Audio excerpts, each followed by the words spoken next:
Hello and welcome to space.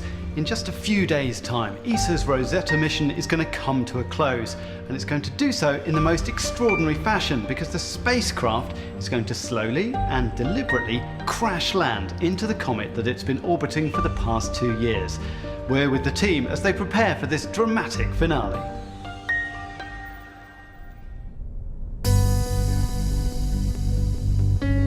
This has been a mission full of surprises. From that night when I met you, we've been standing on the first was when Rosetta kept everyone waiting for it to wake up from a long hibernation. Then in November 2014, Rosetta's tiny probe Philae landed on the comet. It bounced twice and then disappeared from view. What followed? 2 years of science as Rosetta surveyed the comet on its closest approach to the sun. Then another surprise a few days ago when Philae was finally spotted in a shady corner of the comet. So, what's next? We're gonna land on the comet once more, this time with the mothership.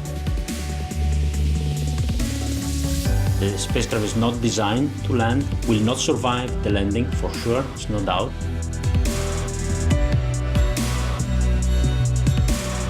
The location we're targeting is a real scientific goldmine. The dramatic finale will come on Friday the 30th of September.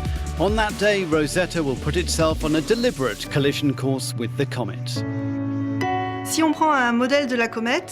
we take a model of the comet, on the head of the duck there's this area called Mart, which is a pretty interesting area because it's a very active region.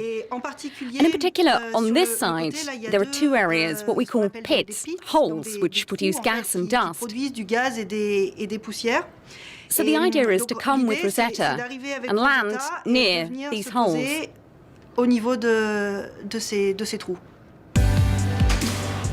Thanks to its careful custodians, Rosetta has resisted 12 years in space. However, it will not be able to resist this.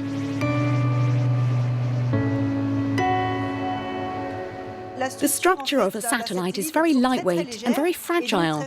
Rosetta in particular was absolutely not made to be able to withstand gravity because it's a satellite in orbit around a comet, a small weak body. At the moment of impact, Rosetta will be crushed. The solar panels and the antenna will be flattened onto the surface of the comet. Rosetta will remain on the comet forever because there's no way to get it off the surface of the comet. The mission is over because as it follows the comet away from the sun, the spacecraft has less and less power from its solar panels.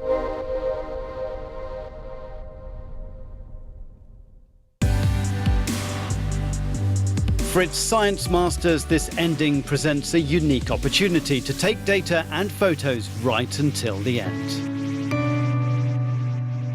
The scenario we now have, this ballistic plunge from about 20 kilometers above the comet right down to the surface, is fantastic. It gives us its unique profile of what the coma, the outer atmosphere of the comet looks like, right down to the surface, and that's probing something we've never probed before. Rosetta will send back high-resolution photos of some of the most interesting parts of the comet, offering a peek inside this ancient lump of dust and ice left over from the early solar system. We have these regions all over the comet, actually, on the back of the comet, but on the head as well. They're pit regions. They are these large cavities, tens of meters, hundreds of meters across, and they have debris inside them. We think they're fundamental in terms of the activity that we see from the comet, but also the sidewalls reveal some of the internal structure, and they reveal structure that we think is absolutely important in how that comet was made up. So the small scales, tens of meters, well, meters to tens of meters, we're seeing stuff there, and we want to get really high resolution images of that. So that will be our final thing, looking into the sidewalls of one of those pits just before we hit. For all that to happen, Rosetta has to survive the last few days as it flies close to the comet and completes the final descent. When flying very close to the surface of the comet, the biggest risk is to have problems in the navigation. So in predicting where Rosetta will be around the comet, what we are doing now technically is much, much more demanding than the day we landed with Philae. In the final moments, there'll be no time to make adjustments. The team will just take the data and cross their fingers. If we're lucky, we keep the signal until the very end. We don't know with which part of the spacecraft it will touch down. So it could be that maybe a solar panel touches first and then the attitude of the spacecraft is disturbed. We may lose the signal. So the last few minutes are going to be a bit difficult to predict. Latest, when it's on the surface, we will lose the signal. The spacecraft will be programmed for that because we don't want to leave an active spacecraft on the comet that then could pollute the radio frequency environment. So it will switch off, and that will be the end of the mission.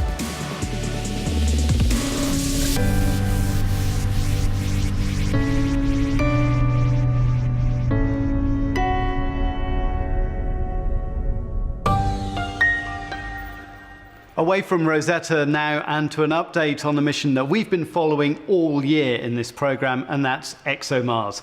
Right now, the spacecraft is really getting very close to the red planet, and tension is mounting in this episode of Destination Mars.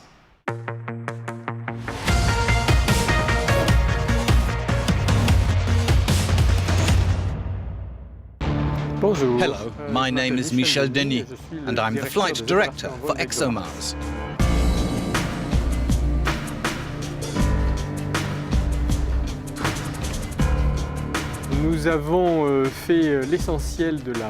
We've completed most of the cruise phase. We left Earth just over 6 months ago, and in a few weeks we're going to arrive at Mars. We can't delay the moment we arrive at Mars by a day or even a minute, so everything relies on us, and the countdown is underway, and there's no way we can stop it. The chances of success of the TGO orbiter are very high, and the chances of success of the lander Schiaparelli are high too.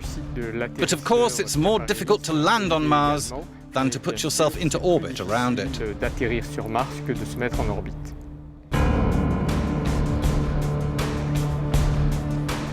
Mars is the culmination of a dream. It's these huge distances, massive spaces, the idea that one day humans will go and visit this planet or even stay there. And of course, there's the idea that there might have been or there could still be life on Mars. That's all for now, but of course you'll be able to follow the dramatic end to the Rosetta mission as it happens live here on Euronews and Euronews.com.